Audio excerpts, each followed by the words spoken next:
modern refrigeration and air conditioning.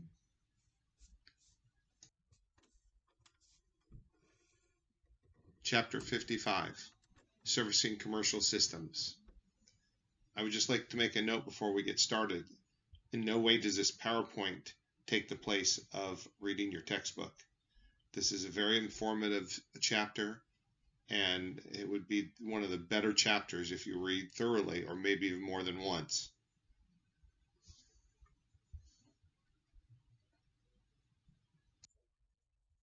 Objectives: properly pump down or move refrigerant charge for system service, perform atmospheric balancing, pressure equalizing before opening a system to atmosphere for service, safely remove a compressor from the system for replacement.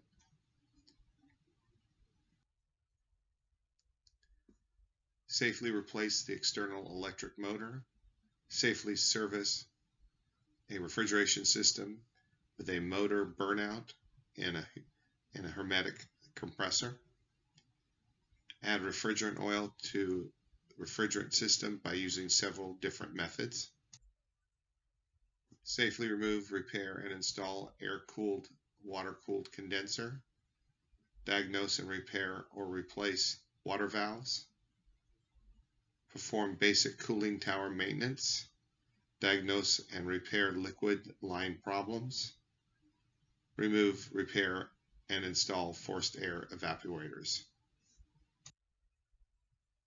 Remove and repair and install expansion valves, adjust the setting on a thermostatic expansion valve, diagnose, repair, and install adjust evaporator, pressure regulators, and hot gas valves, remove and replace service valves and solenoid valves.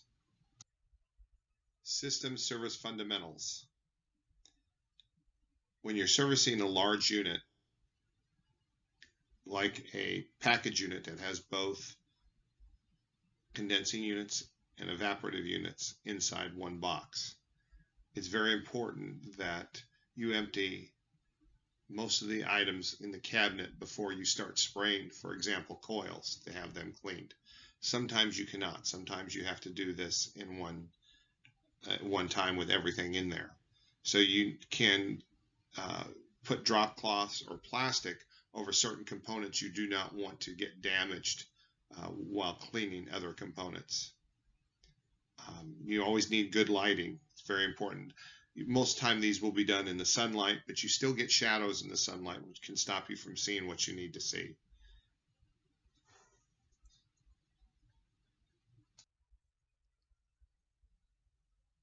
Steps for opening the system. Pump down or recover refrigerant. In most cases, you might not have learned so far how to pump down a system, but it's the same thing as recovering refrigerant, except putting refrigerant, instead of putting it into a canister or a tank, you're pumping it into the condensing coil. This would stop it from going back into the evap coil, so you cut that part of the system out. Isolate parts to be opened. Balance pressure in evacuate parts of the system to 0 psig. Clean and dry joints to be opened. Open the prepared joints and immediately plug the refrigerant openings. So what they're saying is clean the pipe where you're going to cut it, because you do not want to have dirt or debris on that pipe, and when you cut it, the dirt and debris will fall into that pipe. That pipe might be connected to the evap coil that you're replacing. And then when you do open up that coil, make sure the ends of the pipes are sealed. You can use tape, plastic of some sort, or you can use a plug. You do not want debris or moisture from outside getting into that coil while it's disconnected from the system.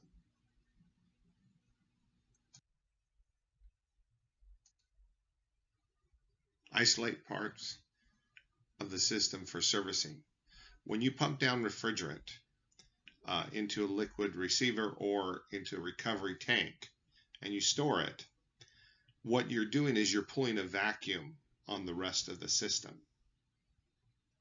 So you're letting the system have a negative pressure. So when you want to practice an atmospheric balancing, you do not want to open that pipe with a vacuum on it. So if you cut open a piece of pipe that leads to the evap coil, all of a sudden moisture and oxygen from the outside of the pipe will run into it. So you have to leave, you want to, in this case, use a bypass a small amount of refrigerant into the evacuated parts. So you pull a vacuum, but you want to put a little bit of refrigerant back into it. Now you could use nitrogen, you just don't want that system to have a negative pressure, so it sucks the moisture from outside or any dirt in the air or off your body while you're working with these dirty parts into the system and cause a contamination.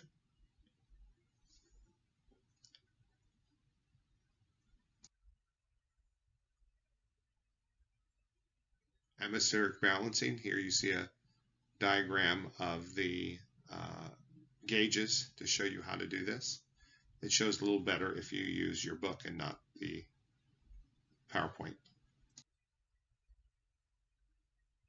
Recovering and storing refrigerant. We have all done this in lab. It's something you really need to practice more and more on. Watch some YouTube videos on it. It's very important to get efficient at this. Caution. To quicken recovery, cautiously apply heat to parts of the system under suction. This is any point past the service valve, isolating the high from the low side of the system. Apply heat to the refrigerant system during refrigerant recovery should be done with extreme care and caution. Never use a torch, as it might melt a fuse plug or braze joint. Never allow any part of the spot to become warm to the touch with the hand.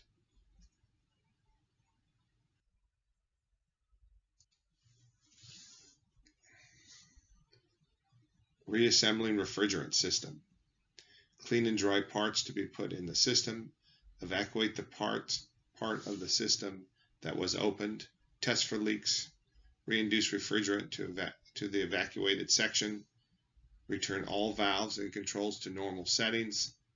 Start and adjust unit. Make service called a few days after repair. Check operating pressures. Check general condition. Use a temperature and pressure recorder.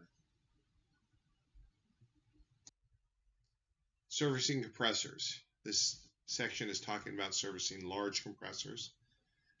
Use a cart or small hydraulic hoist to lift the compressor. These are very heavy units, sometimes up to 200 pounds. Open drive compressors. Never rest the weight of compressor on the flywheel or shaft. Prevent crankcase seals by turning unit over by hand a few times before operating. Servicing external motors. Motor lubrication, oil twice a year with SAE 30 electric motor oil. Most motors that you'll see in residential systems have no oil ports. You do not oil them. These are usually larger commercial motors they're talking about. Motor cleanliness. Use vacuum and brush and damp cloth. Remove dust, dirt, and grease accumulations. Keep vents clean. Check contact with wires.